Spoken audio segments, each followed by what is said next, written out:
Hi there, my name is Aaron Short. Welcome to my YouTube channel. Today is Monday, February the 20th, 2023. That's right. How's everyone doing?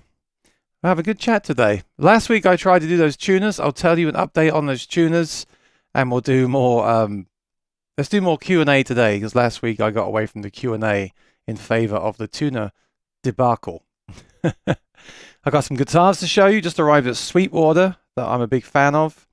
And we'll just take some questions and hang out today. I think it should be a good day. The weather's nice where I am. It won't be the rest of the week. So if people are outside on their phone listening to this, I don't blame you. Let's start up here. Patsy Smith's here from Suffolk. Rexomatic says augmented chords today. Are you talking about my jingle? Rexomatic. Let's get some real life review here, because you know we have these channels and we talk about rain songs and acoustic guitars. Tell us how that rain song is 7 days or so later. I think it's 10 days, 14 days maybe. Can you give us a written review summary of how that guitar is since you got it? Anything you've decided you like more? Anything you've decided you like less? Anything you would change? And are you happy with your purchase? Let us know in the chat if you've got time. Kevin, good to see you in Indiana. How's the weather in Indiana? David says, good afternoon, Aaron, everyone in the chat. I hope your week is off to a good start. Yes, slow but sure where I am. I've been very, very active on the reverb this week. By the way, this guitar behind me is a great guitar. That's for sale on Reverb right now, if anyone's interested. Rosanna says, good evening, Aaron, everyone here in the chat. Thanks for moderating, Rosanna. Not had any trolls lately, but now I've said that, I'm sure we'll get plenty of them coming in. How are your plans for America going? Let us know if you don't mind. Bimo, good to see you. And David says hi to everyone. I'll start off with my thoughts of the week. Here we go. Bedouin again from NOLA. Happy Mardi Gras. Yes, and we've got a holiday here in the States as well. So if you can tell me what the holiday is today, you'll get 1 point today. So a few things. Let's do some housekeeping. I drew the winner of the Sonicake giveaway. They have not reached out to me yet. If you're watching this, I'm going to say it now in case you're watching. You have to send me all your details, your name, full mailing address, and email address to sayhi@aaronshortmusic.com if you were in fact the winner. And the winner's name is posted in the comment section of that giveaway. And I also replied to them and said, you are the winner. You need to send me your details. So I guess they haven't checked their YouTube lately, but just in case they're watching today, please do send me those details. If you don't send me the details, you're not going to win, and no one will win that prize, which is a real shame. But it did go very well, and congrats to you. What else happened this week? There was some YouTube stuff this week that kind of got me thinking. So there was two big products last week. There was the PlayStation 2 VR. So I'm into gaming, by the way, and I was watching the reviews of that. And there was also the Tone X pedal, which is obviously very highly regarded right now if you're into electric guitar and amplifiers, because it aims to recreate the sound of a mic'd up amp like a Kemper does, and people are saying it does it the best. But the thing about all those reviews is the PSVR 2, Sony sent those out a week ahead to gaming channels, whether they were small channels or big channels. Like hundreds of channels must have got them. Very few of them said that they were sponsored reviews in the thing. So on YouTube, you can tick a box that says this is the product is sponsored. Basically, either they're paying me to make the video or they've given me the thing to make the video. So based on that, I would assume that they're not keeping the thing. They've been lent it to it for review. But I can't believe that Sony are going to take those headsets back. Headsets are worn by the user. You sweat in them. So I can't believe they're going to take them back. And so it'll be interesting to see what happens with that product. And it's interesting, the reason I'm talking about this is the way that YouTube is going. YouTube has become a real marketing machine with the big companies. It used to be the smaller companies were using YouTube to market. I feel like now the big companies are doing it. And it seems like what they're doing is rather than advertise their products on TV and things like that, they're now just sending the product out to hundreds of people in return for their videos. And you have to think, if you're being sent this thing for free, and I don't like saying sent for free, I don't agree with that. When I say sent for free, I mean sent in return to make the video. You've got to think, when that situation arises, you're not going to go straight in there with a negative. It's not like you've bought something with your own money. There's an issue that is very disappointing to you, like with me and the Rodecaster and those Martin tuners. I'm very vocal about it. If I was given that Rodecaster, I probably could have overlooked the fact it wouldn't replace the Apollo Twin. If I was given the Martin, I could probably overlook the fact that tuners aren't great. But when you buy something, it's a different experience. So I really noticed that with the PSVR 2, and then I noticed that even more with the Tone X, because they did exactly the same thing. They just sent out hundreds of them to different channels. And someone in the comments will probably say I'm jealous. You know what? Maybe I am a little bit jealous, whatever. But the fact remains that if you are sent something like that, it's not a real world review. A real world review is what I just said to Rexomatic, coincidentally, by saying you bought that guitar full price. Well, it's on sale, but you paid the full regular price. You unboxed it on your channel. You are a performer. You are using that as part of your music. How do you feel about it now? And that's the kind of review that I like. And some reviewers do those reviews. Some reviewers will do a PSVR 2 6 months later review. And that's the review to watch. Because that is when they can tell you, like, have they used it? Has it been in the closet? Has there been any long-term issues? But of course, I also understand on their behalf, they had to make the video, both as an obligation to Sony and also because they want the views. They want those views, and that's fair enough, right? That makes sense. But it's just interesting to see where YouTube is going. And one more thought on that. I've also heard that YouTube are thinking about getting rid of the thumbnails, because you get all these thumbnails now. Right? You get all these thumbnails now like this, like, wow, the new Tone X is wow. And the headline is, the Kemper is dead and every other product is terrible. This is the one. It's purely to get you to click on it. So apparently YouTube are thinking about getting rid of thumbnails, and they'll just choose a random thumbnail from your video and stick it on there, and then the viewer decides. I can't believe they'll do that, because surely the videos get more clicks with those thumbnails and therefore YouTube make more money. But I also understand how annoying they are. So let's see what let me know in the chat if you have any thoughts on that stuff. All right, Marco's here. Good to see you. Happy Monday. Marco, you'll like the guitar I'm going to show you in a second. It's Oasis guitar.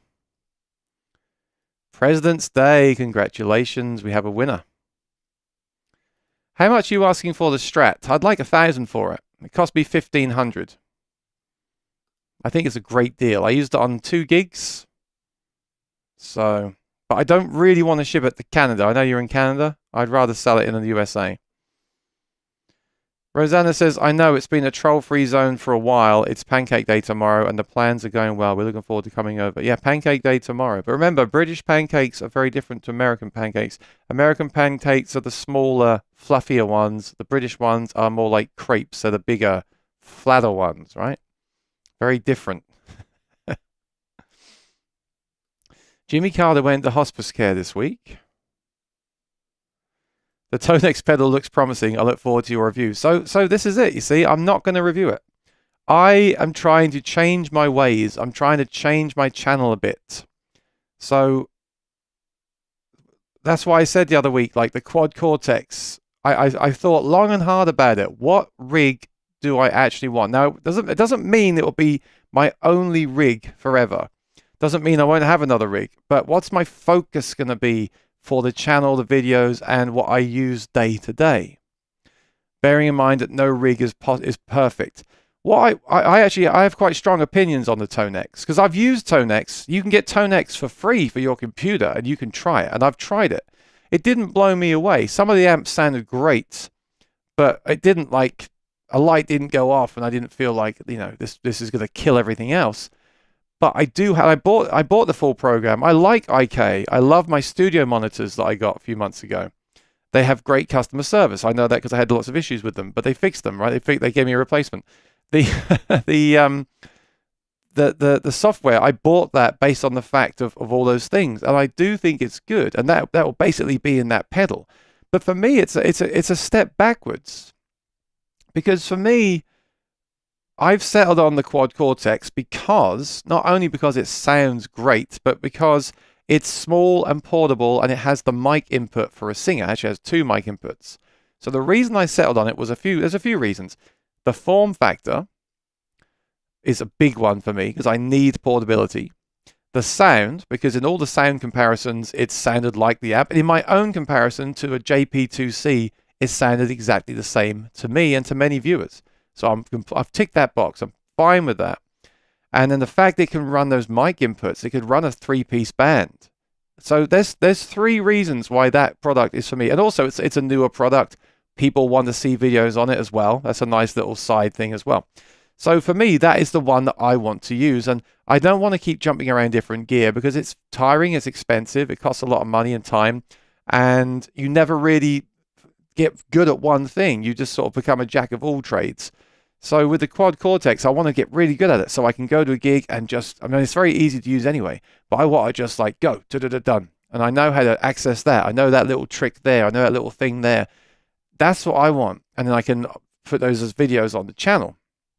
So for me, the Tonex is a real sidestep because I feel like some people are thinking, well, I'll sell the Quad Cortex now. I'll lose money on it because now you can buy them. They're actually they're at Pitbull Audio now in America, which is interesting. But as well as Sweetwater. But some people, this is one mentality you could have, right? Okay, great. Tonex, they say, sounds 1% better. And I saw videos of people comparing it to Quad Cortex, and it literally sounds the same. But they're saying, oh, there's 1% better in the higher. Who cares?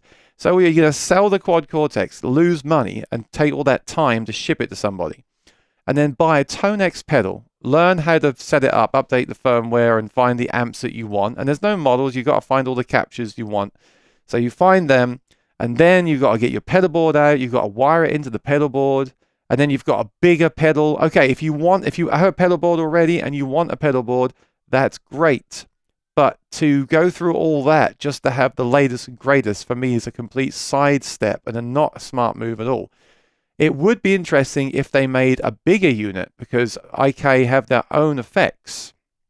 So if IK released that with the effects all built into one pedal, that could be good. But even then, are they going to add XLR inputs? Probably not. So for me, that would be a real sidestep. Now, I'm glad it's actually on iPhone. It's on iPhone, iPad, and desktop. So I'm glad, and I own the desktop plugin. I've got it right now. I paid for it. So in a way, and by the way, that comes with the pedal, which annoyed me as well, because I've already paid for it for the computer.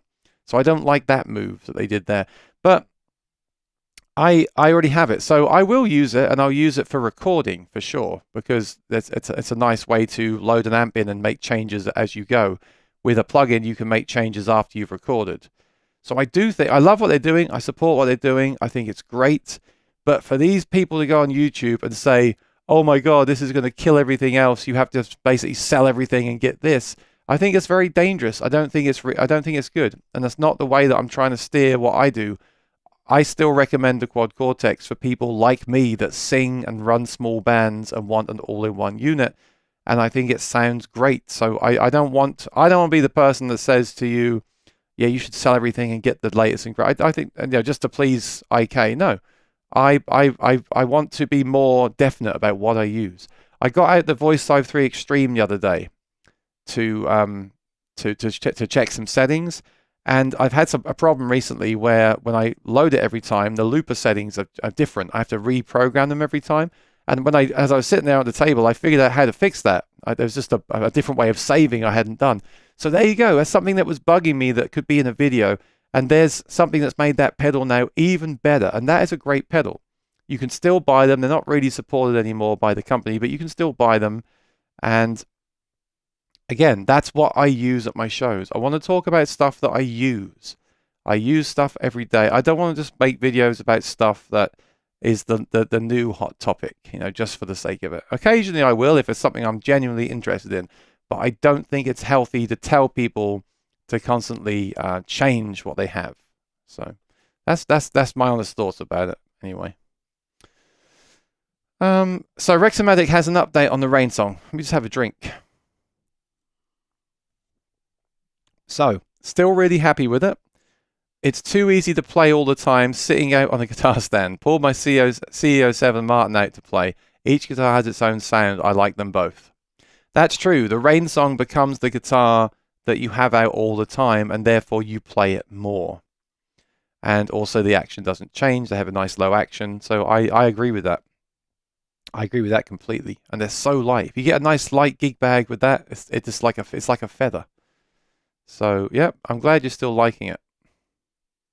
All right, we got a question. Let's take a question from Graham, and then we'll go to check out these guitars. Hi, Aaron. Any thoughts on where to place a Boss RC1 looper on the pedal board with the Nuex Stageman preamp pedal and a TC Flashback Mini? So far, I'm running the tuner into the Nuex, into the delay, into the looper. I think you've nailed it, Graham. And the reason is, let's just go through what you've got here. The tuner. Okay, the tuner always goes first. And why is that? Again, I'm not talking to you, Graham, necessarily. There's people here that are new to guitar and don't even run effects pedals with their acoustic guitars, all right? So the reason you plug straight into the tuner is very simple.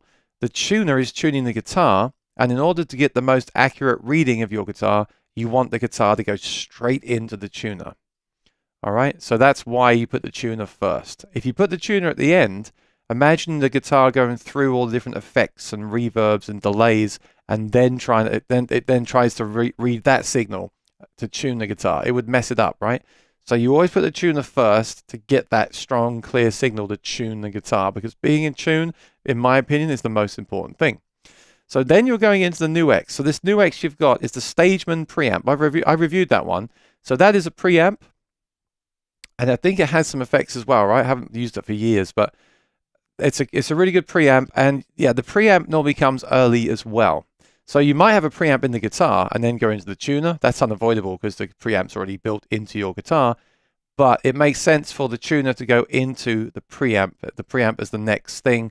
And that's where you set the input gain and your EQs. And the only thing is, if that pedal then has, for example, a reverb, that might then affect what happens next. And that's why some preamps that have reverbs have an effects loop. By the way, that's something the Tonex doesn't have, an effects loop. But that sounds fine so far. And then you're running into the delay. Yes, because you want your wet effects. So wet effects are reverbs and delays, etc. You want those towards the end. So that makes sense that that's going after the preamp. And then the looper. Now a looper can go anywhere in a chain, and it affects what happens to the signal. So if you put the looper first, it will be like if you then made a change after you've recorded the loop, those will be reflected. So that's how you think about it. And you would never do this. The only reason you'd put your looper first is if you wanted the effects as you alter them to be to change as the loop plays.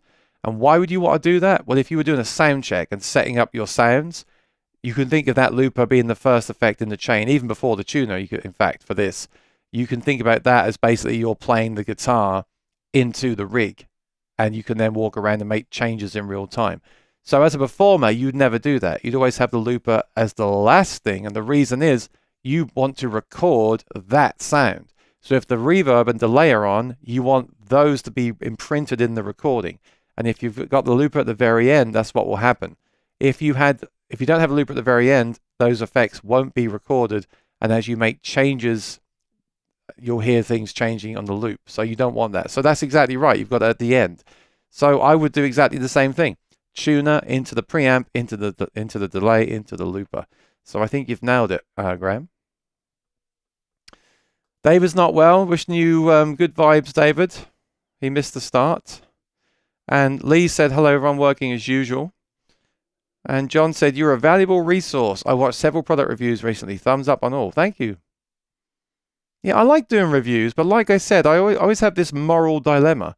Like, I really want to talk about stuff that excites me and I believe makes a genuine improvement to people's performances. I don't really want to just be a salesperson. I guess I kind of am a salesperson, because sometimes I'll recommend gear and I have these affiliate links and things. Yes, everyone needs to make some money, right? I just had to spend $500 having one of my cameras fixed, which was crazy, but that's another story. But I don't want to deliberately go out of my way to try to sell everyone a Tonex pedal just to get commission from it. I want the emphasis to be, this is what I think is the best at the moment. And by the way, that means nothing. Just because I say the Quad Cortex is my favorite unit right now doesn't mean it's the best right now. It just means it's the best for what I do, and that suits my workflow the best. And I've also made a conscious decision to commit to that unit, flaws and all. And that's something you have to do with guitars and gear as well. There is no perfect guitar. There is no perfect pedal. There is no perfect mixer. There is no perfect computer. Right, so you have to make your decision and then stick with that decision and get the best you can from that piece of gear. I think that's really important. I've learned that now from selling a lot of my stuff. You know, it was really hard to look at something and think. The first thought is, "Wow, this is a nice piece of gear. I might use it in the future." And then I have to really think. Look, you haven't. When did you last use this? A year ago. Why did you buy it? To make a video. When are you going to use it again? I probably won't. Okay, it's got to go. All right, because when you live in an apartment, you can't have excess stuff. I don't think you should really have excess stuff even in a house. That's just my opinion. But when you live in an apartment, you can't have anything extra than what you need, because you just run out of space very quickly. And that's the other thing that they omitted on this Tonex. So the Tonex box, they're all saying, well, it's only $400. Well, first of all, $400 is not only. That's a good amount of money. And it's only a player. It only plays the amp sounds. It doesn't do anything else. So if you want to capture an amp, you've got to buy the other box. That's all adding up. By the time you bought the other box and you bought the Tonex pedal and you've bought an HX effects or whatever effects, whatever you're going to use to do your effects, you've then spent the price for Quad Cortex, and then you're running all these cables everywhere. And what's the point? I just think these things need to be said, and none of this was said. It's just frustrating, you know. Everyone is just, oh well, this is the new one, and it sounds 1% better, in my opinion. It's crazy. And then the other products are just forgotten about so quickly, like the Quad Cortex. Everyone complains about what it doesn't have. No one ever says, you know what? They made a very small, incredibly portable box that you can carry in your guitar case. You can plug a mic into it, a second mic into it, a bass into it, a guitar into it, all at the same time. You don't need a mixing desk. You can do a trio gig or a duo gig or a solo gig with this one pedal, and that's really great. And yes, it'd be nice if they added X, Y, and Z, but no one ever says that. They always just say, oh, I just sold mine because it doesn't have the plug-in support. It's crazy. And then everyone's always looking for the next thing, and then the next thing, but it's always a sidestep, isn't it? The next thing is never better. Like the Voice Live 3 is still the best. It is the best solo performers box on the market. There's nothing that can even come close. No one's even tried to come close to that thing. It's amazing. If you're a solo performer and you ever see a Voice Live 3 Extreme for sale in good condition, you should buy one. You will not regret it. It's amazing. It's just amazing. And so therefore, I can't justify buying something else to replace that because it's so damn good. And it's just like that with Quad Cortex. I can build a board around a Tonex and buy the Tonex capture and do all those things. And then I've still got to go out and buy a mixing desk for the microphones. So I'm not saying it's a bad product. I'm not saying we shouldn't be excited by it, and competition is a good thing.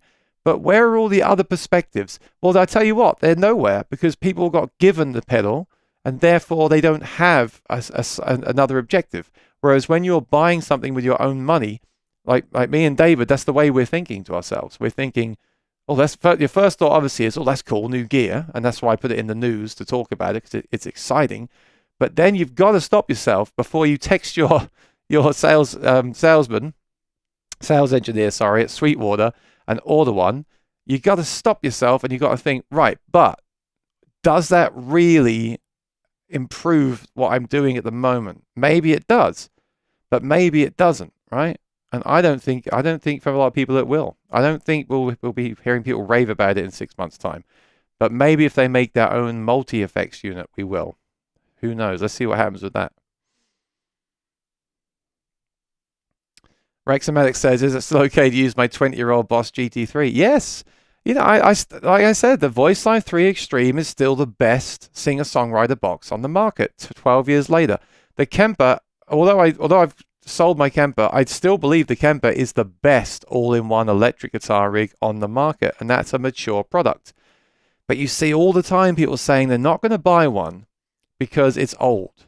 I mean, it's nuts. Like, so what? So buy a used one and get a great price on it, and then gig that for the next 10 years, and then get whatever replace that used again. Like, why have you got to be on the cutting edge all the time and then complain that the cutting edge doesn't have what you need? Doesn't make any sense to me.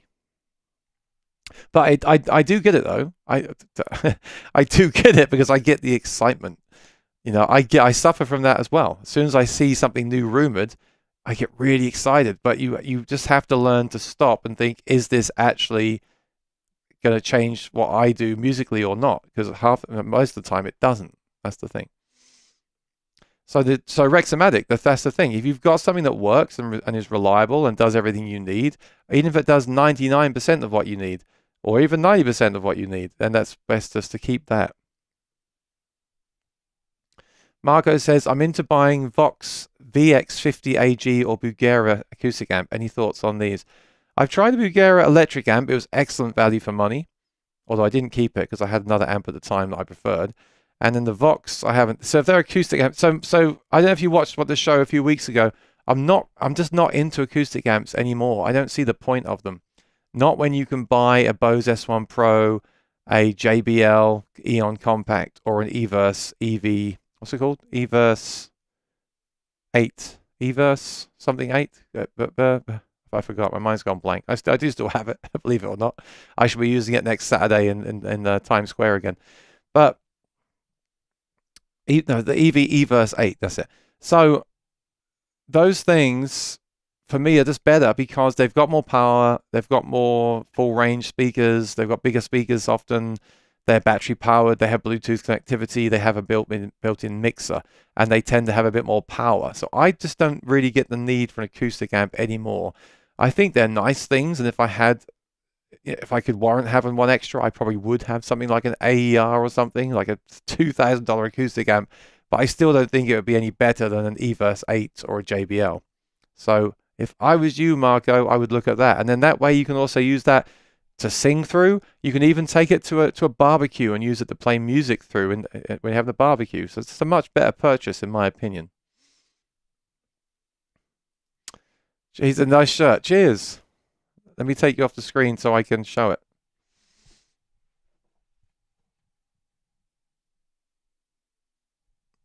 I'm very proud of it. I am very proud of it. It's about time I made a new one, but I'm very proud of it. So, I appreciate that, John. But the truth, the harsh reality is, I'm only knowledgeable because I've tried so much stuff. And the thing I'll tell you now is that cost me a lot of time and money to try all that stuff. It's not worth it. But you can't tell someone that, because some people just have to go through that themselves. I'm sure when I started this journey, people told me, just get a Kemper, a Cole Clark, and just get on with it. And I probably just told them, no, I can do better than you. I'm not going to listen to you. And that's the difference. So I hope that I can help in some way. But bear that in mind as I tell you things. But yeah, no, I mean, I guess along the way I have discovered different things and experienced things. That's the other thing. That's the problem with YouTube videos. You don't get the experience of the person playing it in a room. You just get it plugged into a sound card coming through the internet. It doesn't really tell you that much about the product. I'm kind of on my high horse today. I'm not going to apologize about it. I'm just having one of those days. Brian, do you have to have a power supply for the Quad Cortex? I'm primarily battery powered. I do, but I believe there are battery powered options that you can buy to run it, which is cool. David will know about that. Rexomatic, I appreciate your gigging perspective on gear, especially on portability and simplicity. We'll be playing the Rain Song Outdoor Campfire gig in March. It'll be a good test. Thank you, and I think that's really important. It's really important to talk about things from a perspective of I used it in different venues for a week, and this is what happened. Because when you're playing in a controlled environment at home, it's very different. Because every room makes a difference to the sound. Having said that, in some ways, big rooms can sound better too. So, the Bose S1 Pro is on sale for $499. Really? What is it normally? I'm going to have a look. I'm seeing $599. So where are you seeing that price, David? I think you meant $599. It says Sweetwater limited time offer, $100 off, $599. Still quite expensive, isn't it, for what it is? I think they should be $499 myself. But there we go. It's a good time to take a little break here and show you these guitars that just came in at Sweetwater. Do you remember last year when I got my Noel Gallagher? They also released the Riviera version, and they all sold out immediately. And then I noticed today they've just got some into stock. That's the funny thing now. A product will be announced, and they'll have a few hundred of them, they'll sell, and then they make the product. That happened with Sir, happened with loads of companies last year. So unless you were like first on the pre-order list and got one, you then had to wait another year to get one, and they're now coming through again. Not always a bad thing, because maybe some people say that first batch were made to test the water, to test to test the building out, right? To test out the production. So just another way to think about it if you're disappointed. But this is the guitar here.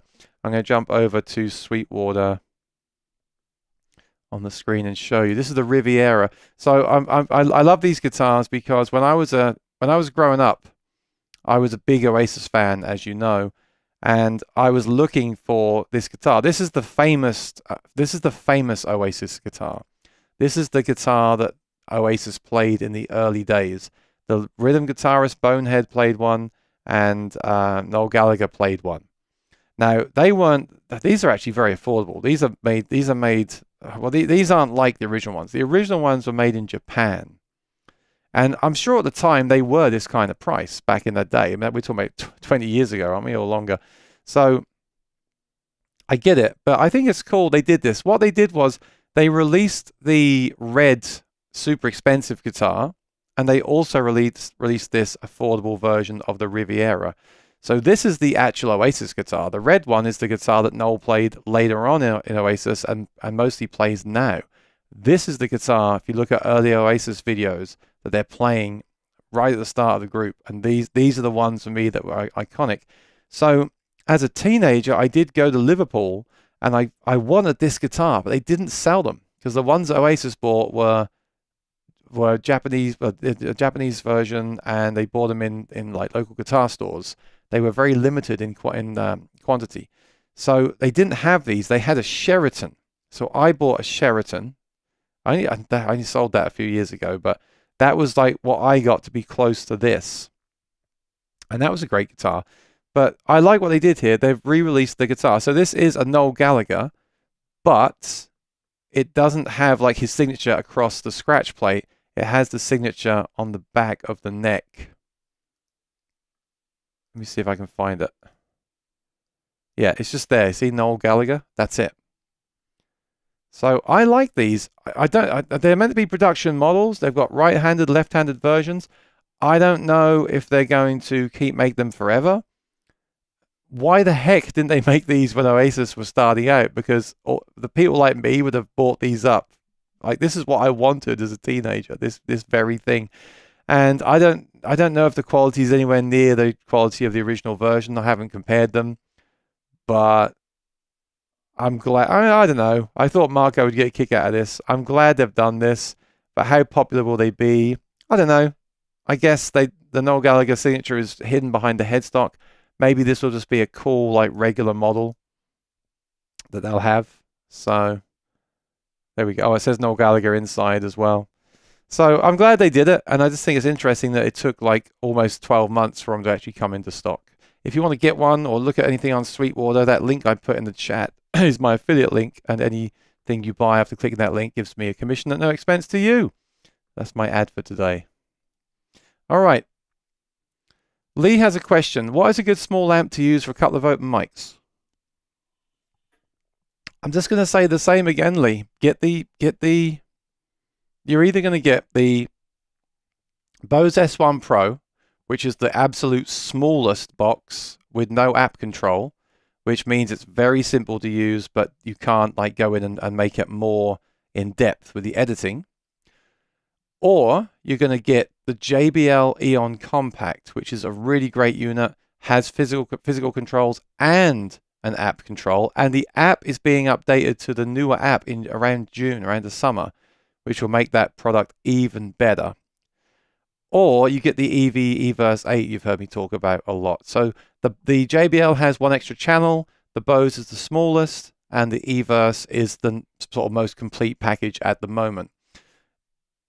If you get something like that, then it's great because you can use it for acoustic, it has built-in effects, you can use it to start doing small gigs, and if you do a bigger gig, you can use it as a monitor. So it won't compete with a dedicated PA system by any means. But if you're starting out and talk about what you want, I would not buy like a 100-watt acoustic amp for $300. I know you're in England, but I would not buy a £350 acoustic amp. Although it can sound very good with certain pickups, it's limited in what it is. If you pay a little bit more and get a Bose S1 Pro, the JBL or the eVerse, I don't know which one I prefer. They're all quite different. Like I said, the Bose is the smallest and lightest. The eVerse is the next lightest and has a nice app. And the JBL app isn't quite as good, but it will be good soon. But there's something about that eVerse that I like, maybe because it's the newest one. But if you pick one of those or you find one of those used, that would be great for you because you can use it around the house. They're battery powered. You can take them to friends' houses. You can use them as Bluetooth speakers, and they'll blow away any Bluetooth speaker you own. And you can also use it as a monitor. There's so many uses for those. So that's what I recommend you get. Jim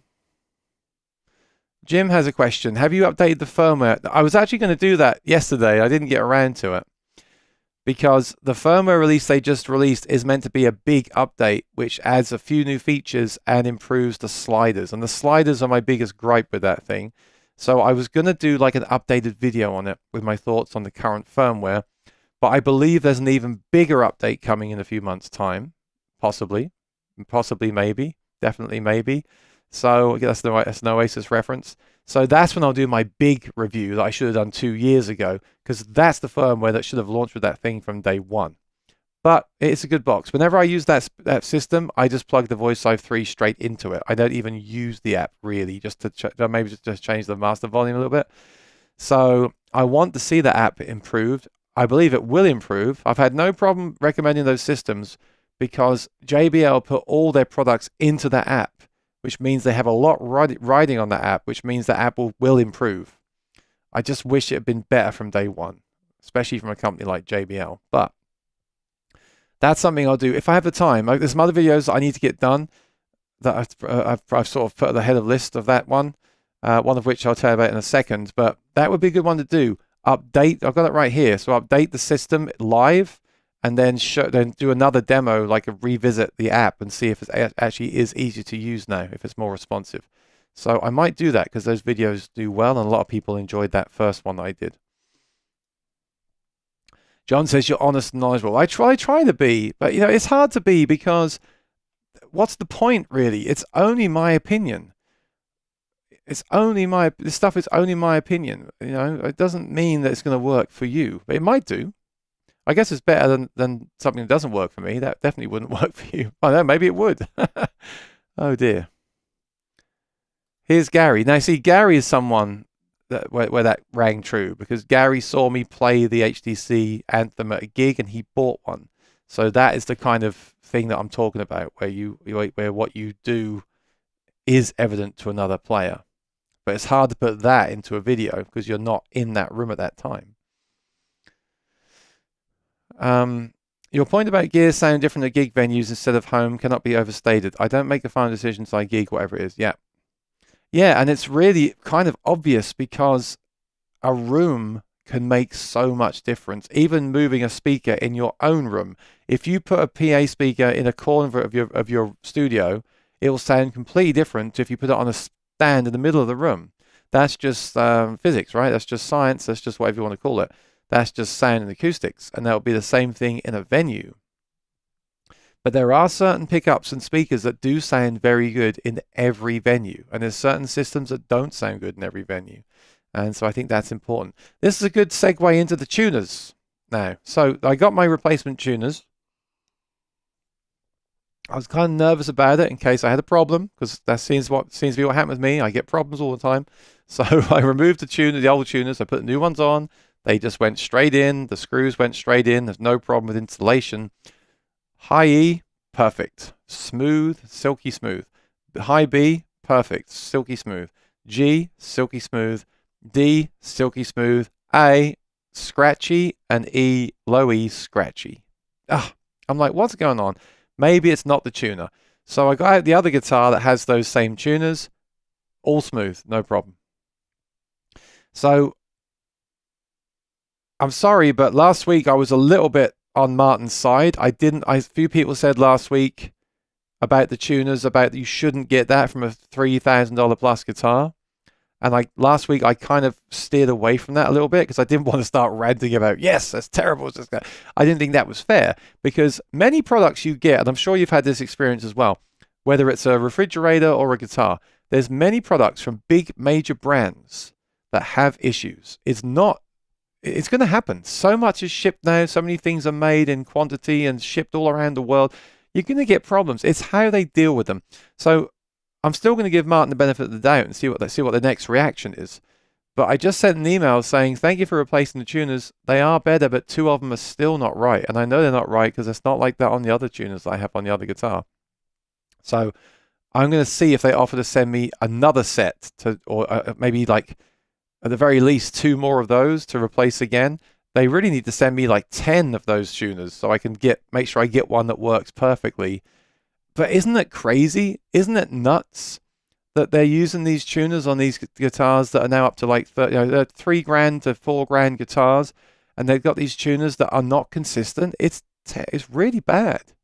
I have to say it. Last week I held back from saying it, but I'm just going to say it now because it's the truth. It's not right. It's not right that I should have to take my time and keep replacing these tuners on this guitar that costs retail. They don't make them anymore, but if they still made them today, it would easily be $3,300, right? Why are they using these tuners? I can't be the only one to have this problem. Why don't they investigate it and change to a different brand? Probably because they signed a contract to stick with this company for 5 years and get a cheap deal on it. I should say that's just my opinion. I don't know if that's true or not. But there's got to be some reason, because I would never do that. I would never use something like that on my product. I just wouldn't. But then again, I'm going to say something I shouldn't. So I'll let you say in the chat what your thoughts are. But what would you do if you were me? If you had a set of tuners replaced and there was still a problem, what would you do? You tell me in the chat, because maybe I'm doing it wrong. David said the Bose is $599. So the Bose S1 Pro, let's just do a quick price check here, and then that might help Lee. The Bose S1 Pro is on sale right now and is $600, right? Yeah, $699. Sorry, $599. 600. Let's say $600. The JBL Compact is $629, so very close in price. I think I really want to say go for the JBL because of that app being improved soon. And you shouldn't buy stuff on what's coming, but I believe it will happen, so I haven't really got a problem recommending that. The Everse is $749, but I do like it. I do like the Everse, but it's a bit more money. But, you know, you got to think, Lee, if you're going to spend a few grand on a Martin guitar, why not spend just under $1,000 on a really good speaker that you can also use around the house for other things? So, let me see what we're saying here. Thomas Moore says, I always think signature guitars are better. I don't know if I agree with that. I don't know, but maybe explain more. Margot says, love that one. Yeah, that is the Oasis guitar. That's the guitar. Thomas Moore says it looks nice. Danielle says it's been years since I have played a semi-hollow. £8 to ounces certainly makes me pause. Yeah, I don't like heavy guitars either. And my 355 is very heavy, but I let it go because it's a great guitar. It sounds incredible. There's that point where it's just like, it sounds incredible. This guitar I'm selling behind me is £7, which for a Strat is amazing. It's got the Fishman Fluence pickup, so there's no noise. You charge it every kind of 200 hours, whatever. So you charge it a couple of times a year. Then noiseless pickup, single coil. It's £7. Most Fenders lately are £8. This is a great guitar. In fact, I don't normally try to sell stuff on my show, but this is for sale. And if you're looking for a Strat, this is barely used with noiseless pickups and weighs £7. And I'll happily sell it to someone on the stream that I know, and I can ship it out today. So just put it out there. That's a great deal. And that's a great thing. But I'm still willing to overlook the weight for a guitar that I really love. I will overlook certain things. But if you can get a guitar with that ticks all the right boxes, then that's a really good thing. So the Riviera, that's a great thing with Sweetwater. You can see the weight. So maybe wait for the next batch, the next batch, the next batch. And if they have one that's £8, then that's the one to get. But I agree, that's pretty heavy for a semi-hollow. Graham says it looks great. I played a few of the new Epiphones. Yeah, Epiphones are great lately. I played some of the Acoustics and Guitar Center. They're really impressive. They're not enough for me to like switch from the Cole Clark to the Martins, but they're really improved. They're really good. When I bought my Gretsch, they're all very good. Need a setup for great quality. I agree. Most guitars do need a setup, unless you're buying from a small builder like Sir or Collings. Most guitars do need a setup, which is fine. Thomas Moore says that's heavy. Lee says thanks. Yeah, I really believe that's the way to go. I really do. If you look for the three we've discussed today and try to find one either used or on sale or, you know, new, depending on how you feel about if you really like it. As I don't want to be on the fence. As of today, I'm going to recommend you get the Everse 8. If you want the absolute smallest and simplest thing, then I would recommend the S1.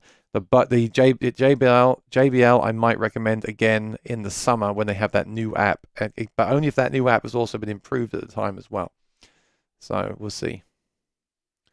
Jim says, I haven't used mine live since I have heard so many horror stories. It's a towel rack. Really? No, that's a load of rubbish, Jim. That's a load of rubbish. The problem with Facebook is all you get is the complaints. And what you got to remember is this. Half of those complaints are completely unfounded. Because what happens is someone buys something and like with that thing, right? To update the firmware, you have to update the app, then update the speaker, and then forget the speaker and repair it again on the Bluetooth.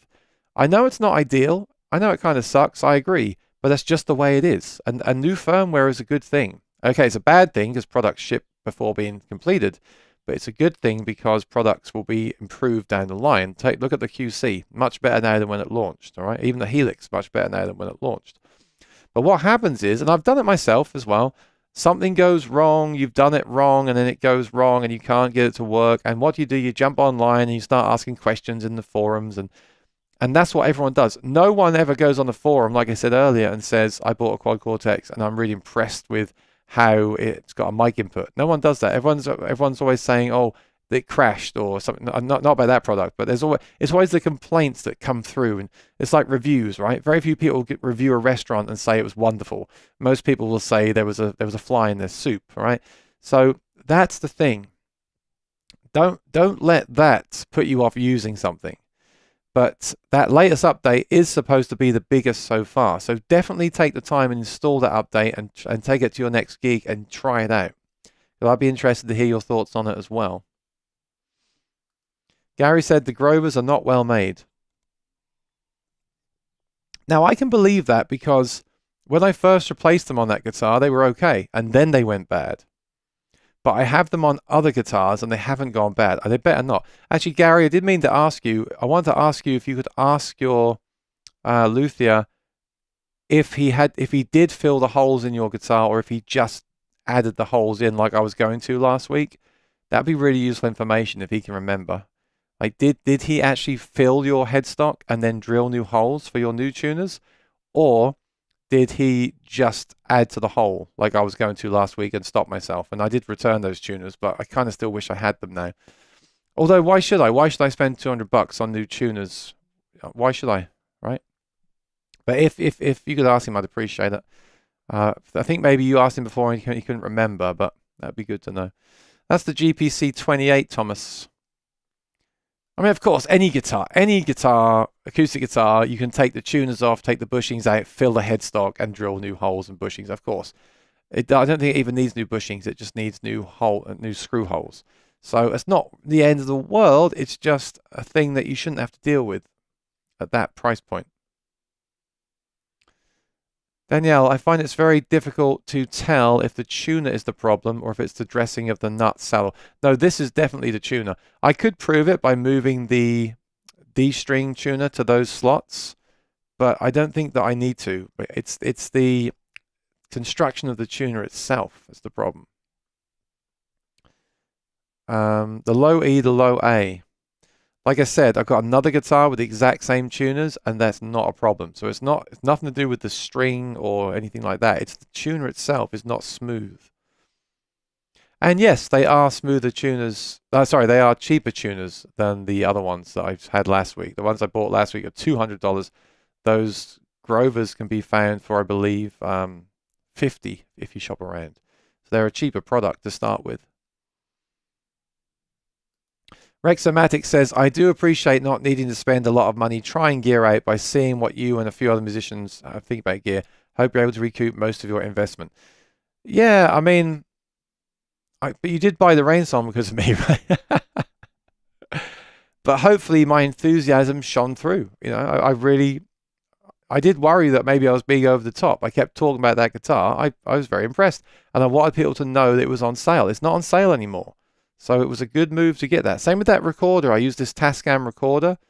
I think it's still on sale, but you know, I love it. I use it all the time, and I wanted people to know about it. Some pieces of gear are just a home run. I don't believe that everyone will fall in love with a Rain Song. Some people need a guitar to be made out of wood. All right, but like that Tascam recorder, it's very hard to beat a great sounding recorder. It is what it is, right? Thomas Moore says, I've never had issue with tuners in the Martin. Oh, well, I guess you're lucky then. I've had a lot of issues with a lot of tuners in Martins. Gary says, I would suppress Martin for 2 tuners to replace, so try again. Okay, that's what I did. That's what I'm going to do. I believe that's the right course of action as well. Thomas Moore, I have a few different types of tuners from Martin, a set of Grovers, open back Martins, closed back Martins, and Waverleys. Yeah, I've got the Martin branded ones, the D35 style ones, and the open back Grovers, and the Grand Tunes. When I got a set of Grand Tunes that were fine, there was no problem. But some of them rattled. But when I got the ones that didn't rattle, that was fine. The problem with the Grovers is they seem to go bad over time on that guitar, which is scary, because I don't want to have to deal with that every 12 months. But the other set I've got have been fine, so I'm hoping it's just a random situation. But why has it happened again? Why is the replacement set still doing that? It doesn't make any sense. It's not good. Thomas Moore, I have 3 signature guitars, and Eric, I mean, no, don't get me wrong, I do have signature guitars, and I do like them. I just don't know if I agree that they are necessarily better than like standard series. I mean, the OMJM Martin is nowhere near as good as an OM28 Martin, and it's a lot more money. So that's what I'll use as my my evidence. Eric Johnson Strat. Now, okay, let's go through these. The Eric Johnson Strat is a great guitar. I owned one briefly. I got one of the red ones from Guitar Center that was very rare, and it was a very cool guitar. People always told me that, this was a long time ago, people always told me the Eric Johnson Strats were very close to custom shop quality. and they're very highly regarded instruments. I mean, Eric Johnson knows what he's doing, right, with a guitar. Same with John Mayer. Well, it doesn't mean that those guitars are to everyone's taste, because those guitars have the neck that they like, and you might not like that kind of neck, but it's certainly going to be a high standard. I agree with that, because they know what they're looking for in a guitar. What's the other one? Mark Lettieri PRS Fiore. I've never played one, but I've heard great things. They look very cool. And the Martin Clarence White. Again, the Clarence White should be a great guitar, right? Okay, so I get it. Now, the Noel Gallagher is debatable. The Noel Gallagher Riviera, he hasn't designed that. He's just said, can you make a copy of the old Riviera I used to use in Oasis? So that's a slightly different approach, right? What about the Street Cube 2? I have one with a problem with turning off by itself. Buying a new Switch. Hope that works.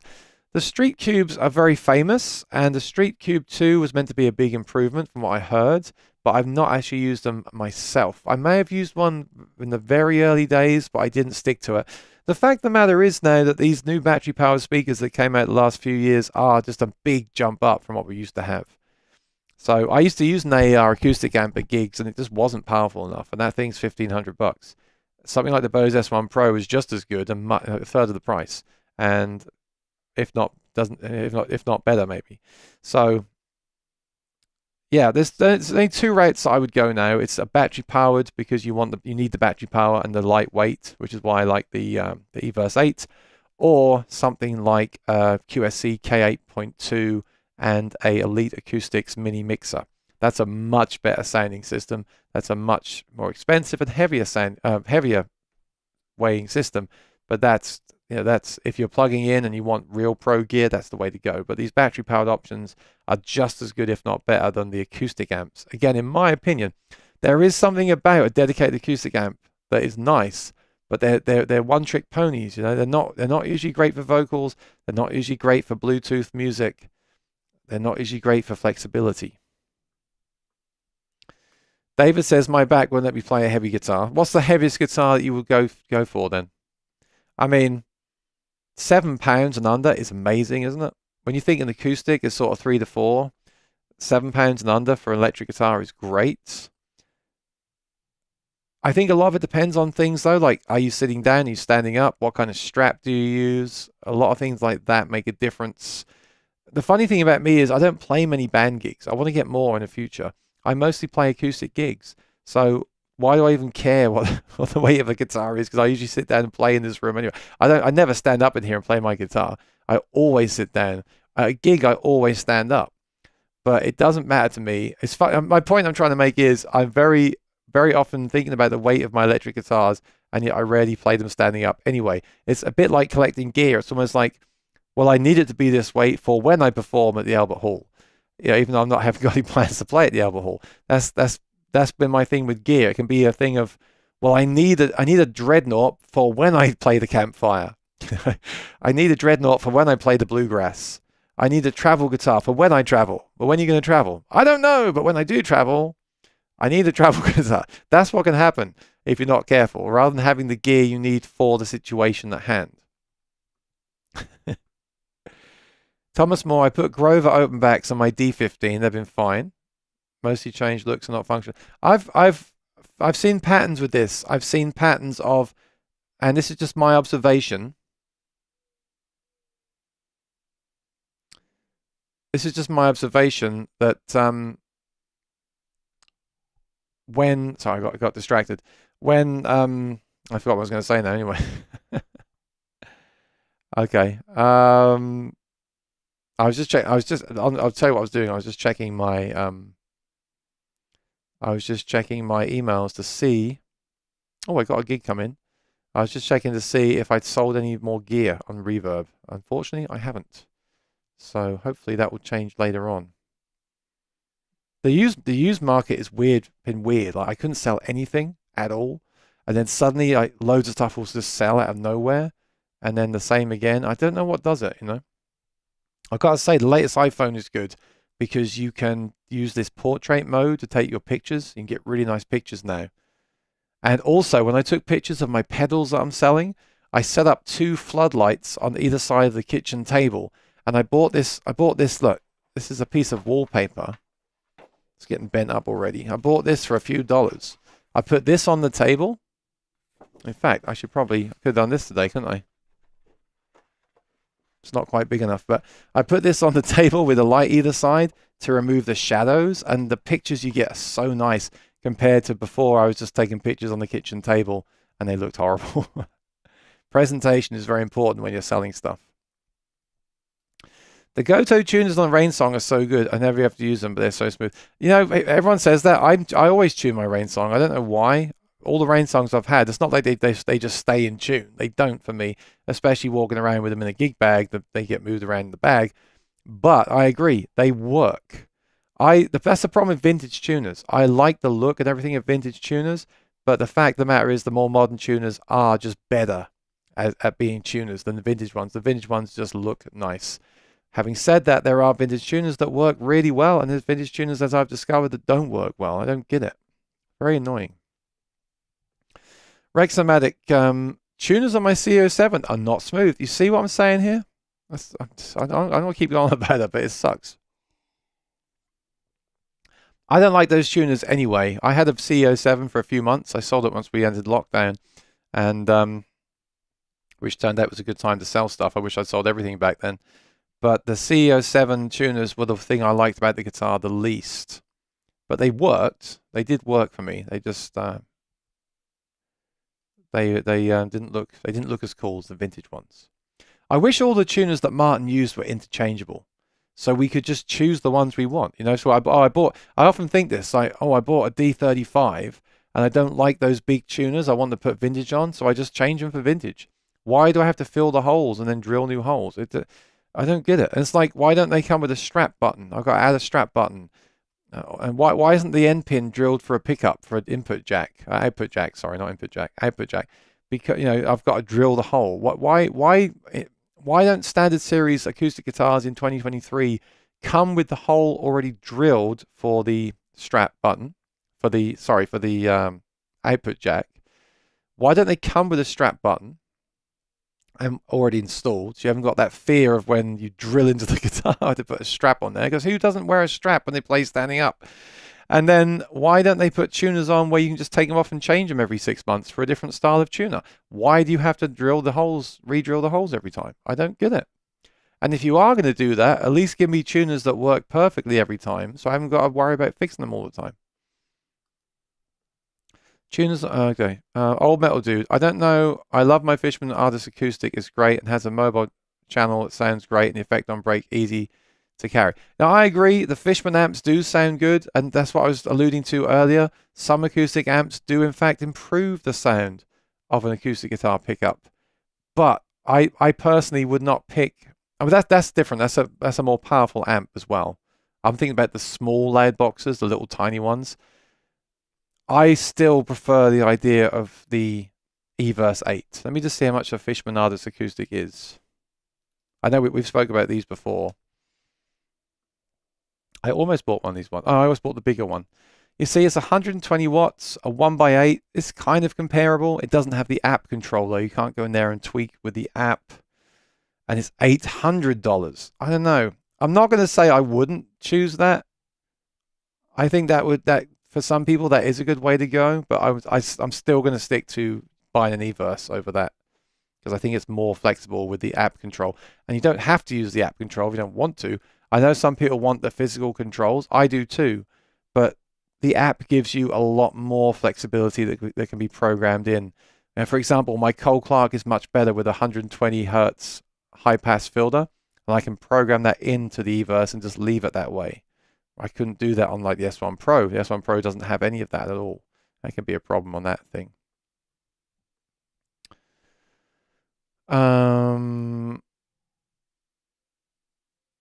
Loudbox Artist Fishman. The Bluetooth works great, sounds great, clips of speakers. The Bugera, yeah, but Bugera Behringer now. AC60 is 229 and gets good reviews. The Bugera is a heck of a thing. Those amps are a heck of a deal for the money, but that means it's 60 watts. Is that really going to be enough for you? I don't think 60 watts is enough. The NuX 60 watt amp I reviewed on the channel, it is not enough for a gig. the E-verse will do a small gig. That's the difference. They say buy nice, don't buy twice. I believe in that. What is the name of your reverb shop? Aaron Short Music. Do you want me to run through what I have for sale right now? I always do this. No one ever wants to buy anything from me, so I'm not going to bother. I'll just do it quickly. That might be interesting. TC Helicon voice I play, the white pedal, very rare now. Fender Precision bass. I put that for sale, and someone said the case is worth $500. So I put that as a separate item as well, but no one wants to buy a bass case for $500. A Zoom L8 digital mixer. And I have a sale on today on a lot of stuff as well for the holiday. You can set sale prices just for like certain days. I did that for today. The Harley Bentons are both for sale. I'm going to review them tomorrow and then they're going to be gone. This one behind me, this is the best deal I've got, but again, no one's interested. Fishman pickup, Bags pickups I've upgraded from other guitars. A Wavelength Duo pickup, K&K saying preamp. Yeah, nothing amazing. Cerberus multi-effects pedal. A microphone lamp like this one behind me. Can't sell that. Another K&K preamp. Yeah, I tell you, this week I've sold like 15 things. I sold a lot of the good stuff. But if there is something there you're interested in, then do reach out because you might be interested. But I can't ship outside of the USA. I just can't do it. I'm sorry. All right. But Danielle, I feel bad saying that. I'm not saying that you have to go out and buy the more expensive thing. I know the price is important to people and it should be, but that I would only say I recommend doing that if you know you only need a 60-watt amp. If you know that's all you need, then by all means spend that money because it's nice and affordable. But if there's any chance you might be doing some gigs this summer, get something that will also do the gigs and will also sound better as well. It will. It will just sound better. It's just the way it is. So David says £8 maximum for a guitar. I want 7.5 or less. I mean, don't get me wrong. I love guitars that weigh just under £7. It's awesome. But I don't know. I weighed this. This is £7, but when I picked it up, I didn't think it was £7. For me, like just under £7, 6.5, £7, 7.5. It's only when it gets over 8 where I'm like, oh, it's got some weight to it, but I would still use it. Then it gets over 9. It's like, where's this heavy again? Am I going to play it standing up? I don't know. But the Strat that I'm keeping. I'm keeping a Fender Strat and a Sir Strat. My Sir Strat is fixed and it's coming back to me. Sir have excellent customer service. So it had that crack in the headstock. They remade the whole neck for me. They paid the shipping there. They're paying the shipping back. Should be here any day. And I also asked them if they could split the humbucker into 2 single coils with a push-push switch, and they did it for me. I don't think they charged me for that. Great service. I mean, it sucked that it had that problem in the first place. But you want to talk about customer service? That's how you do it. You say, right, you've got a problem. Sorry to hear that. Here's a label. Get the guitar to us. Right, we've identified the problem. We're going to rebuild the whole neck for you, okay? And, oh yeah, by the way, what do you think about adding this coil split? Yeah, we'll do it for you. Okay. And okay, it took 6 months, but that's because they take their time to make sure it's done correctly, and then they ship it back when they're happy with it. So you're good to go. Excellent customer service. I love it. And I'll look forward to having that. That's one of the guitars I'm keeping for sure. Because that guitar is light, it's versatile, it plays great, it's got stainless steel frets. The pickups, don't know if I like the pickups as much as Fender pickups, but they have their own kind of vintage sound to them. It's just it just ticks a lot of boxes. The fact that it's so light and the stainless steel frets and the playability is amazing. The attention to detail is amazing. That's going to be a great gigging guitar. See, John, you're right. The couch guitar is a marketing ploy to sell more guitars. Exactly. Do you really need a smaller guitar, a bigger guitar? I mean, I was playing my OM the other day, and I just prefer the sound of it to the GPC. So sometimes that extended bass just muddies the sound. I love the sound of a great OM. They're just fantastic. Why do you need anything bigger or smaller, really? Now I know people will disagree with me, but I'm just making a point. You don't need a tiny guitar, a massive guitar, a medium. You know, you just need a guitar that you love, and it can be very versatile. Oh, you do? Okay. Well, let me know if you're interested in. Send me an email. I don't really want to sit here and air my dirty laundry on the stream. Send me an email. Say hi at aaronshortmusic.com, and I'll send you some links. I would love to sell this guitar to someone because this is a good deal, and this is a good guitar. But I'm being very strict. I'm not keeping. I'm going to go down to about 4 electrics and 4 acoustics, maybe 5 acoustics and 5 electrics, and then going forward, they're all going to fit in this closet behind me. And then going forward, if I do want a different guitar, it's going to replace a guitar I already own. And I am going to get gear into review, but it's going to be used gear, and I'm going to get one thing at a time. Because what happened with me is I ended up with lots of stuff that I was planning on reviewing, and I got so overwhelmed, and I'm so busy now trying to do my gigs that I didn't do it.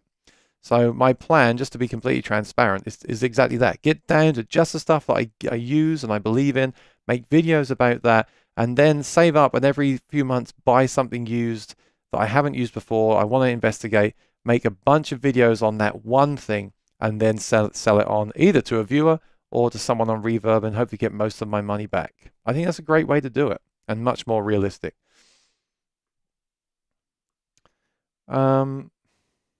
I mean, I should probably sell some of those acoustic amps eventually, the battery powered one.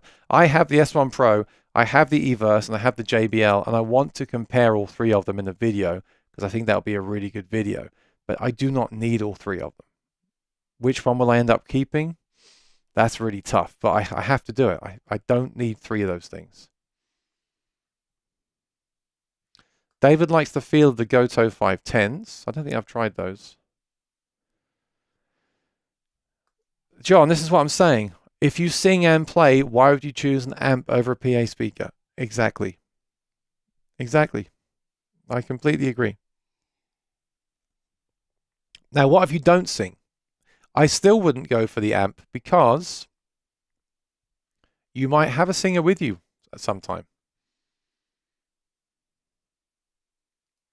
Yeah, I know. I've just thought the same thing. I was like, $800? What? I love Fishman. I love Larry Fishman. I love Fishman, but that's hard to contemplate, I think. $800 for an acoustic amp that you can't really do a big gig with. I would see this is all my opinion.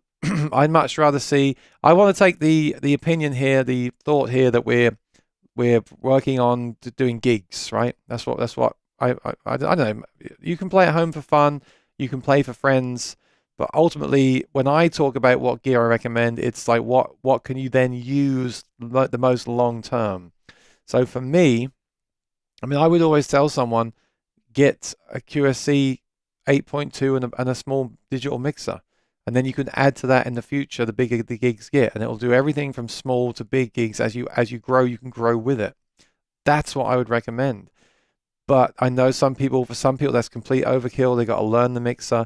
They've got to carry the stuff. They need battery power. So that's why I then default back to the battery powered speakers. I have this theory as well, and I've said it before. Acoustic amps were made when we had pickups that didn't. I've got to share something else with you too. Don't turn off. I've got some interesting news updates.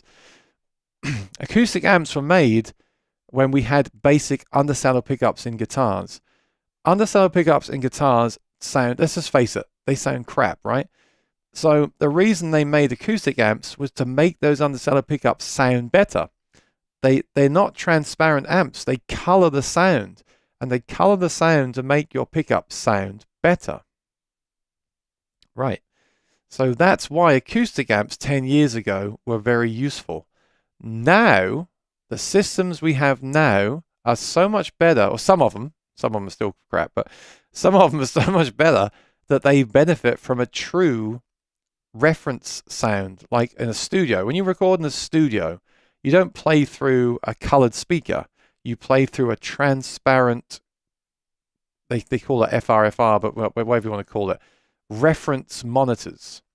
So if you're playing something like an Anthem with a mic in there, a Acoustic with all the fancy electronics, or a Cole Clark, which is a very good system, then you kind of want to go into a transparent sound. And that's what I'm not saying the E-Verse and the JBL are transparent, but they're more transparent, I think, than the old acoustic amps were. And that's a good thing because you're getting the sound of that pickup through a transparent speaker. The old acoustic amps like the AER and the Fishmans, etc., were voiced to make those pickups sound better. We don't need that anymore. Sometimes it might actually make your pickup sound even better.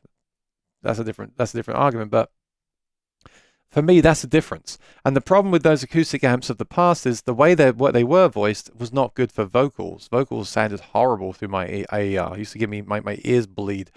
The speakers now are so much nicer to sing through because they are flatter, and that means you can use it for other things as well. So that's the theory I have of that. Have you heard about the Tone Masters are holding up reliability-wise? Now they've been out a while. I'm looking at a Princeton, but find them a bit pricey. Well, Fender is saying they're going more into digital, even more so than they have been. So it looks like they're going to be supporting those. All I ever hear about those things, I have played one at Guitar Center. I liked it, but not for very long. I think they missed the boat by not putting the effects return in there. Like the Katana, there's an amp in, a power amp in, so you can plug your modeler straight into it and use that as your modeler speaker. I think they should have done that because a Fender Twin behind me, but actually a Quad Cortex going into the power amp would be really cool. It'd be a nice fun thing to have. They didn't do that. I've heard a lot of people complain that, well, what's going to happen when they break down? I don't get that at all. I mean, tube amps break down, and okay, you can replace the parts. I guess in 20 years they might not make those parts for those amps anymore, but I mean that's just what happens with digital, isn't it? When you buy digital, you're buying into that mindset of it can't be repaired as easily as an analog amp. So I don't know. I feel like there's a bit too much emphasis on that. I do agree with it. I know what people are saying, but I think it is what it is. I guess the fact the prices are now going up so much makes it harder to swallow because it was easier when they first came out. I do think the prices have gone up, right? The Princeton I don't really understand because the Princeton that I had, the real amp I had, the tube amp, wasn't loud enough for me to gig with, I didn't think, so that's why I sold it. So I don't really understand the point of a Princeton. I'm looking at it right now, $900. So based on what I said earlier about acoustic amps, I just don't think it will be good enough or loud enough to gig with. I don't really understand it. I think I would get something like the Deluxe, maybe. How much is the Deluxe version? Or the Twin, then you've got a big thing to carry around. The Deluxe Tone Master is $950. That's not bad, is it? $950 if you're buying it to gig with and you gig it hard for 5 years and you wear it out. Is that such a bad thing? I don't think so. That's 100 watts, much better. And I'm sure you can gig with that. And I've heard the line output sounds great. The reverb sounds great. Let me just show what I'm looking at. This one here. So $950. Yeah, I mean, who are these for? These are for someone that has a Fender Deluxe reverb and they're just tired of carrying it around and want a line out. That's why you buy this, right? And you also buy it knowing that it's digital and one day it will be in the garbage. But that's why it's $950 and not $2.5 grand. So I would consider one of these. I've not heard of anyone's breaking down. So I think you're good to go. Fender do have good customer service as well, I have to say. So I would do that. I've also made a decision lately with I don't usually shop at Guitar Center, but I've been buying a few things from there that I know are going to break. That sounds ridiculous. I love the Sennheiser wireless system, but I've had them break on me. So the last one that I bought from Guitar Center. I always tell people never buy the warranty, the extended warranty, but I bought it from there because I use it professionally a lot. I did buy it from them. I got the 50 because you get the 15% off when you have a coupon. You add the 2 or 3 year warranty, depending on how much you're going to use that item. And I know that I don't know, but I have a feeling that those will go wrong again within the next 3 years, and then I can get a replacement set. And then my purchase then, even though I paid for the warranty, will last me for maybe 6 years. But I'm only saying I do that. I know it's a dumb move. I'm only doing that because I use them all the time. They're the sort of thing you can drop. They're the sort of thing that in my experience, do fail. And that's why I did it. But I think if I was gigging every night and wanted to buy a Tone Master Deluxe, I'd probably do the same thing.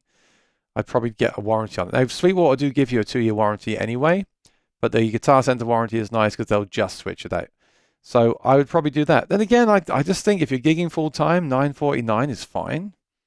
I don't really see a problem with that, even if it goes wrong over time.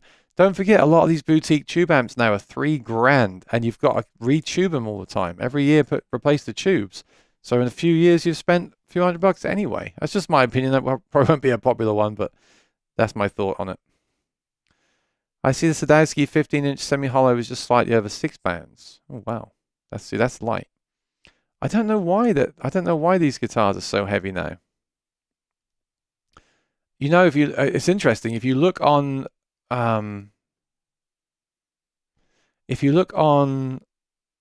Fender Strats on Sweetwater, they are all now £8 or more. You used to find them where they're like £7. All the standard Fenders right now on Sweetwater, all of them that I've seen are £8 or more right now. I think the wood's just heavier. I don't know why that is. Something's going on, but that's just how it is. So something to think about. Have you considered the Katana 100? Because the Katana is cheaper. The Katana is under $400 for a Katana. Under $400, so it's half the price of the Fender. And Boss also have very good customer service. And the Katana has the effects all built in as well, and different amp sounds, and an input for a power amp for your modeler. Why wouldn't you buy a Katana 100? That's my question to you. The Fishman has XLR outputs. You can plug into a mixer and have the app on stage by you. The app, but the Fishman doesn't have an app, does it? You'd have to plug it into a mixer. The Fishman has an XLR out, but so does the battery-powered ones have a line out. They're not XLR out, but they are TRS. So you just have to use a TRS jack to XLR cable, which is fine. You should try the Gamma amps from Guitar Center. Great value for money. Gamma amp. They look like the Acoustic brand. Have they renamed the Acoustic amp Gamma amp? I never understood that Acoustic amp line at Guitar Center because I just thought, well, people aren't going to buy them because they're called Acoustic amps. Is that what they've done, or am I confused? But yeah, you're right. 25-watt guitar amp for $120. It's really hard now to know what to get, isn't it? Because you can get that for $120, or you can get a Katana for for $300, or you can get a Fender Tone Master for $1,000, or you can go into a tube amp and spend $2,000 to $5,000 to $10,000. So, a couple of things I wanted to show you today. Welcome, Doc. First of all, we have a new IR creator. I've left this till the last minute. This is really important news. When we're finished here, I was going to have dinner and then I'd go to the post office, have dinner, and then make a video about this next thing. So, our friend Kooky had a plugin for Chrome where you could make your own IR by playing your guitar into it. He made a program. Amazing. He says it's not as good as the one that he uses, but he made a stripped down version. I said to him the other week, does that work on the Apple M1 Mac? And he didn't know.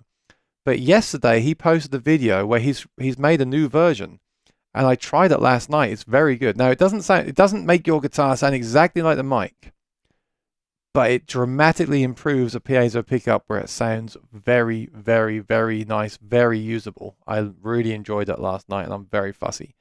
So I'm going to make a demo of this probably tonight. And all you do is you go on this website, I'm not going to tell you where it is yet in case someone makes a video about it before me. You go on this website and you upload a recording of your acoustic, which is you play into a mic and you have it plugged in with the pickup, and you record at the same time, both of those. You then just simply pan them left and right. You export that as a WAV file. You upload it to this server on Google, and it creates a bunch of IR files. One of these files is a brighter IR, which is what I did last night. One of these files is a regular IR. One is a blend of the pickup and the mic. You then take those IR files, you download them, you load them into your modeler. So I used the Quad Cortex last night. I believe the Helix is a better one to use for that because they're longer IRs, but the Quad Cortex was fine. And then you plug in your acoustic and you play, and it sounds really, really good. And what you got to remember is this is a free plugin. I'm going to recommend people send him a donation. He has a donation link on the website. I'm going to say to people, you probably should, if you end up using these, I believe you should donate to him because he spent, I mean, think what he's done here. He's basically created an IR algorithm that can make a custom IR of your guitar for free, where you'd have to buy a Tone Dexter, a Voice Print DI, or a NuX pedal to do this in the past. And with the NuX, you also need a mixer.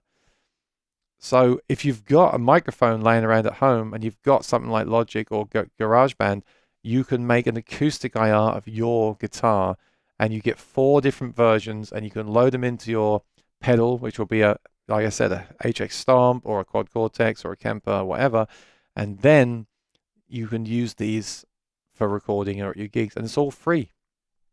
Really good stuff. And like I said, it doesn't sound exactly, I was hoping it would sound exactly like the mic. It never does for me. We're definitely behind the electric world in that respect.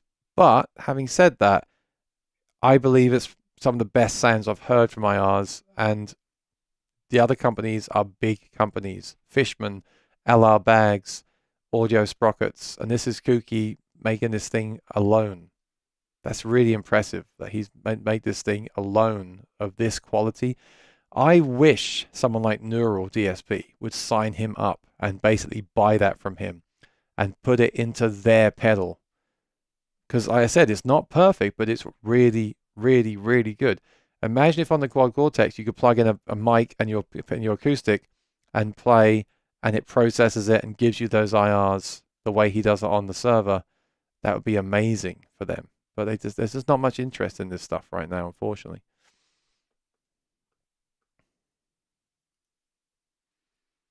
Staley, you have a Katana Mark II? That's cool. I believe they're the best value amp on the market. Incredibly well priced, includes all the effects. You can add a foot switch and change between presets and effects. You can gig with it, you can record with it, and it's cheap enough that if it gets broken, you can replace it. Yes, if you were here on time, Doctor, you would have you would know what's going on. This I just photographed this. This is up for sale. So I was offering this for sale to anyone. So Doctor has one of these himself. Are you going to test how good they are? The problem with Cole Clark and Rainsong and Reverend is the resale is very difficult because people don't know what they are. It's amazing to me that Fender and Martin and Gibson have such incredible resale value. And of course I understand why, but at the same time it's like plenty of those guitars have problems, and yet people will just turn around and buy them used without any question. And yet you can have something like this behind me, which plays great, sounds great, it's light, affordable, great deal, and people won't go near it. It's crazy. Danielle has a Katana 50, loud enough for a small bar. Yep, use it for a year. Now use the Divi Mark Little Jazz for that type of event. Weight is a big decision factor for me. So the Katana 50, there's now a 50EX as well, which allows you to use more of the features that the 100 had. And then there's still the 100, which is about $50 more, which will give you twice of that power. So the Katana 100 112 amp is kind of the sweet spot. $379 full price. Isn't that great?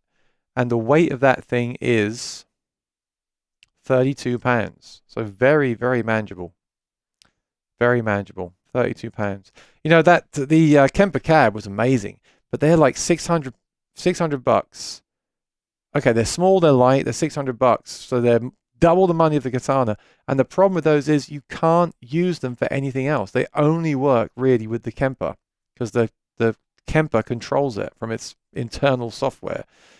Whereas a katana can be used by itself. You can plug into the effects return. You can plug into the front of it. Half the price, much more flexible. Does it sound as good? Maybe not. Maybe, I don't know. But much more flexible. And that's really what I'm talking about today. Flexibility is important. Staley has a Fender LT25. It's disappointing. Katana is what I should have got. Oh, okay. I can use the Fender for working on guitar. Okay. So maybe sell that at some point and get the katana instead. Doc says you should see this. This is the kind of person that ruins this this gear addiction thing. When they say you should keep it. You should keep it. If you've been here, it's because you're late, Doctor. Doctors are late. You see. I said earlier, I'm selling everything I don't use. I'm going down to 4 or 5 acoustics, 4 or 5 electrics. As great as this guitar is, it doesn't fit into the schedule because at the moment, the electrics are going to be one of the Fender's SSS Strats, because I just love SSS Fender Strats. And I love the headstock, as you know. The Sir HSS with a split coil, because that's a great lightweight guitar with stainless steel frets that will do any cover gig really, really well. The 355, because it's just a great guitar. And the Tele Deluxe, because it has sentimental value. Those 4, I think. I might allow myself a wild card for one more. That's it. Acoustics gets harder. The Cole Clark that I've been gigging in the last 6 months, because it's proven itself time and time again. The Black Rain Song, because it's a great guitar to leave out on the hanger behind me. Ooh. Probably the silent guitar, because I take that on road trips and as a backup. I don't play it. I really don't want to play it, but it's a great guitar for carrying around as a backup. That allows me 2 more. It's going to be a Martin, but I don't know which one yet. I don't know which Martin. Maybe 2 Martins there. Don't know which ones I'm going to keep. But that's it. What about the Noel Gallagher Gibson? I don't know. But I have to work within that. If I start thinking, oh, I'll keep this one because I'll lose money on it, and it is light, and it is a good guitar, and it's got the silent pickups. The problem is I'll start doing that with everything.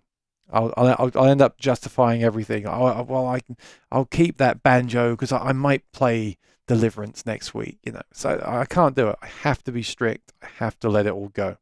So please don't say that again, Doctor, that I should keep something, because that goes in the back of my brain like, oh yeah, I should probably keep that. In fact, I shouldn't just keep it. I should buy another one because I might need a spare. I'm crazy, you see. I've got a problem. I have a problem. So I need your support, Doctor. Not your. Don't enable. You can't enable me anymore. It's not going to work. Be about money in this instance, an amp for me. Okay, for the katana.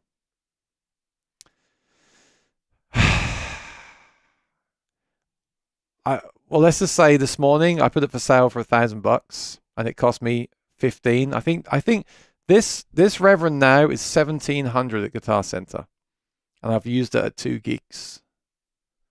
So I'd like to get 1,000 for it. If you give me 1,000 for that on PayPal, I'll ship it to you. I know you're all the way across the country as well.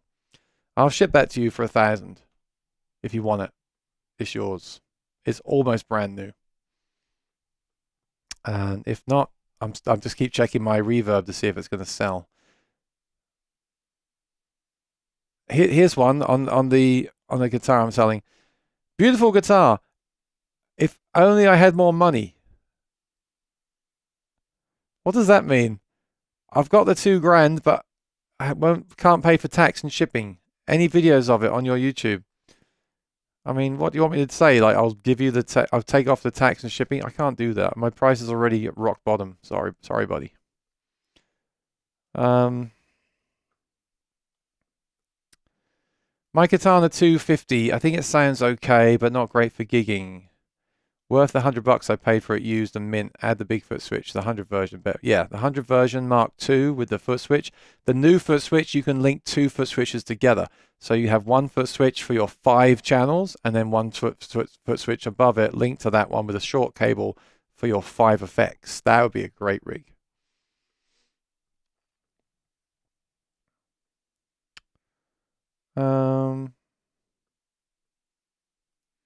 No, I have to keep one Fender SSS. I have to have a great Fender SSS Strat because I just love those guitars. That's my bag, you know. The Fluence pickups in this, yeah, they're worth $500 to start with. I don't know what's going on. I don't know what's going on. We'll do one more question from Danielle. Reverb is your main method of selling. Good and bad experience. Here's the thing. I did Facebook Marketplace for some video games I sold. One customer was amazing, was there early, no question. A couple of guys didn't even show up. That's a real risky thing, that marketplace. Reverb, what sucks about it? They charge you a commission, they charge you a transaction fee. But what's good about it, they give you a big discount on the shipping and you get their protection. And I've had stuff go missing, or I've had someone say an amp showed up with broken tubes. They paid them off to have it fixed and forget about it. I've also had someone tell me a guitar had no damage and it was damaged, and that was a big fight. But in the end, you know what happened in the end? They bought the guitar themselves and paid us off. They're very, very good. Now, I've also sold and bought way too much from them. They've had way too much of my money. Maybe that factors in a little bit as well. But all I can say in my experience, yes, you pay the fees. Yes, the buyer pays the tax. But you get full protection and backup and support from them. They're excellent. I mean, I would sell this to Staley because I know Staley, right? He knows me, I know him. I'm happy to sell that to him, no problem. And you know, if anything happens as the shipper in the shipping, I'll take care of it because that's the risk I take. But for me, that little bit of extra risk is worth it on Reverb. But it's just it always sucks when you see your $1,000 become $800 payout, and the buyer's $1,000 becomes $1,200 with tax and shipping. But within that buffer, you get the protection, and they've been nothing but excellent to me. I could tell many stories about them. Some stories I don't want to tell. I've actually got a problem right now. The Kemper cab that I sold is bouncing around the country. So it went to like Texas or somewhere. The guy tells me UPS said that they attempted delivery and they hadn't. I was at home. It's coming back to you. So now it's coming back to me. It was Friday, I had a gig, so I missed the card on the door. So okay, I got the card. Then the next day, I didn't hear them knock either. Got another card. And then there was not another card. They had meant to leave 3 cards. I saw the driver, who is a nice guy, but I saw him on the street, and he said he did have it, so it hasn't gone missing. He had this amp, and he said I wasn't in, so he had to take it back to the warehouse. So I call UPS, and they tell me that it's in Illinois. And I said, well, what do I do? She said, I don't know. Okay. So now the buyer has opened a case. So this amp is just bouncing around with nowhere to go. So stuff does happen, but I truly believe if this amp just disappears off the face of the earth, that Reverb will make it right. I believe that, and I don't know. I hope I'm not wrong. I'm trying not to think about it because that kind of stuff is stressful. But with all the others, I mean, I did about 20 sales last few weeks. With all the other sales I've done, they've been absolutely smooth and fine, and it's very good. You know, you weigh it, you measure it, you print out the label here, you get a nice discount on the label. You drop it off at Staples UPS store, and it gets the person, and everyone's happy. So it's good.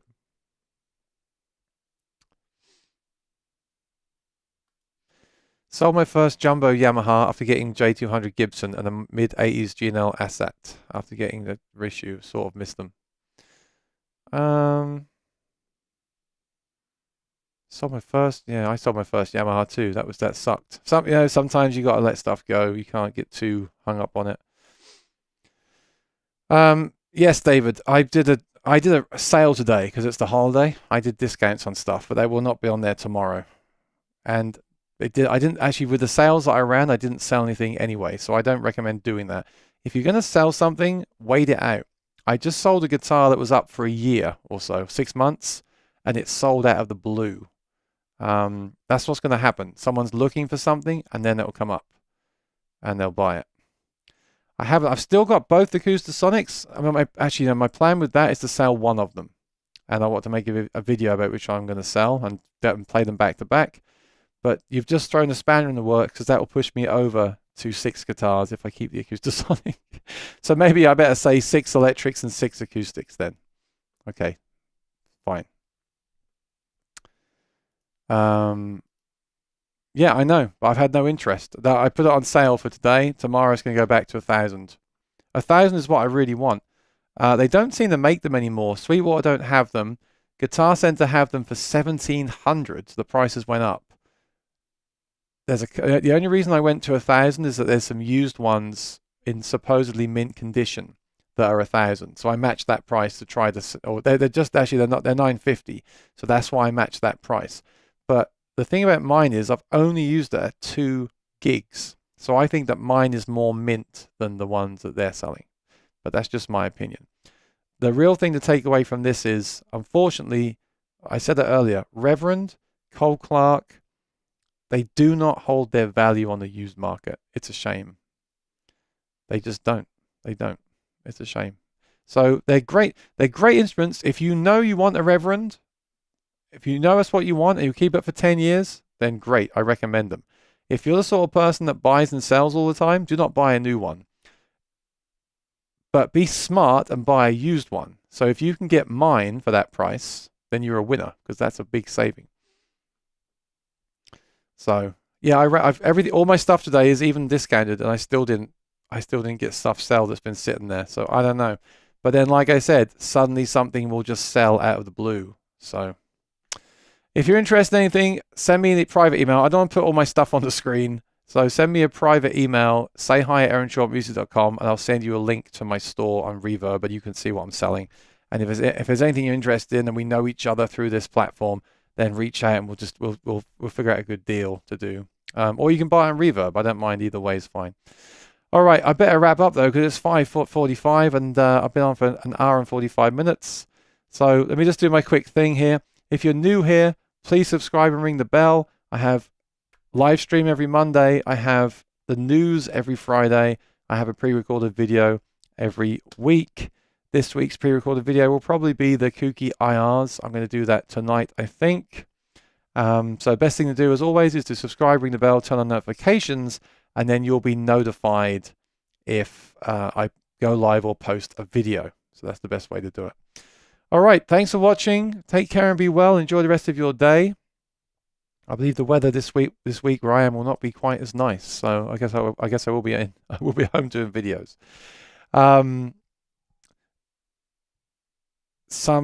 You might get a few more videos as well, because some things, like I really want to do a video on the Harley Bentons. They're both up for sale. The ST70 is up for $135. The Fusion 3, which is a great guitar with stainless steel frets, I've put up for $350 plus shipping.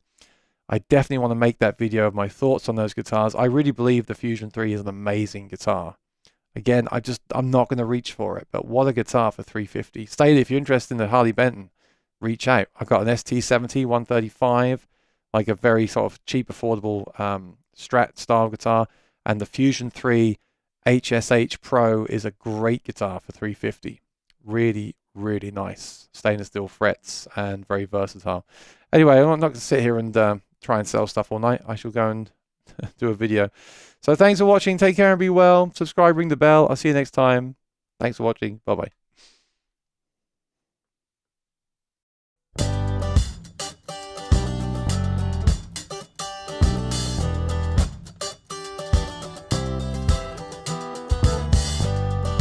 I'm not lost, but I'm not found.